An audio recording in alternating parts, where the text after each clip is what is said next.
एक समय की बात है। हरे भरे जंगल के मध्य में मिको नाम का एक शरारती बंदर रहता था। मिको आपका साधारण सिमियन नहीं था। उन्हें चमकदार वस्तुएं जमा करने का विशेष शौक था। चमचमाते खजाने इकट्ठा करने के उनके जुनून के कारण उन्हें मिको द ग्रीडी उपनाम मिला। एक दिन जब मिको एक पेड़ से दूसरे पेड़ पर झूल रहा था, उसकी गहरी आंखों ने दूर से एक चमक देखी। उत्सुकतावश वह स्रोत की ओर उछला और आगे बढ़ा। तभी उसे एक शांत झरने के पास बिखरे हुए चमचमाते रत्नों का ढेर मिला। चमचमाते रत्नों के आकर्षण का विरोध करने में असमर्थ मिको ने अपने गालों को कीमती लूट से भरना शुरू कर दिया। जैसे ही मिको की नई दौलत की खबर पूरे जंगल में फैली, अन्य जानवरों में ईर्ष्या और जिज्ञासा जाग उठी। जल्द ही एला नाम का एक बुद्धिमान बूढ़ा हाथी मिको के पास आया और उसे उसके अतृप्त लालच के परिणामों के बारे में आगाह किया। बुजुर्ग की सलाह को नजरअंदाज करते हुए मिको ने अपने साथी निवासियों के बीच बढ़ती बेचैनी से बेखबर होकर और अधिक की निरंतर खोज जारी रखी। दिन हफ्तों में बदल गए और मिको का एक समय फलता फूलता जंगल एक तनावपूर्ण और विभाजित जगह बन गया।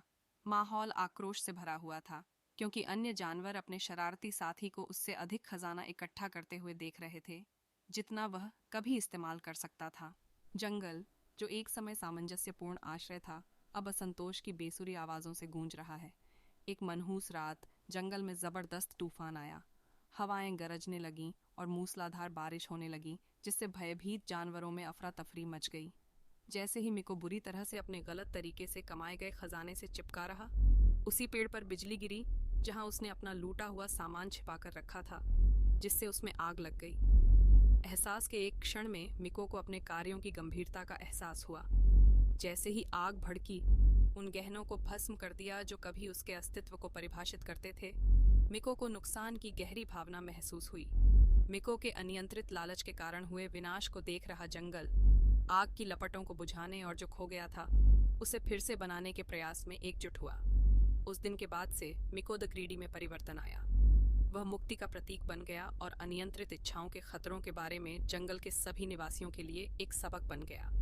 एक बार विभाजित समुदाय को एक बार फिर सद्भाव मिला और मिको, जो अब विनम्र हो गया था, एक नए ज्ञान के साथ पेड़ों पर झूल गया। उसका दुस्साहस एक लालची दिल के परिणामों की एक कालातीत याद दिलाने के रूप में काम कर रहा था।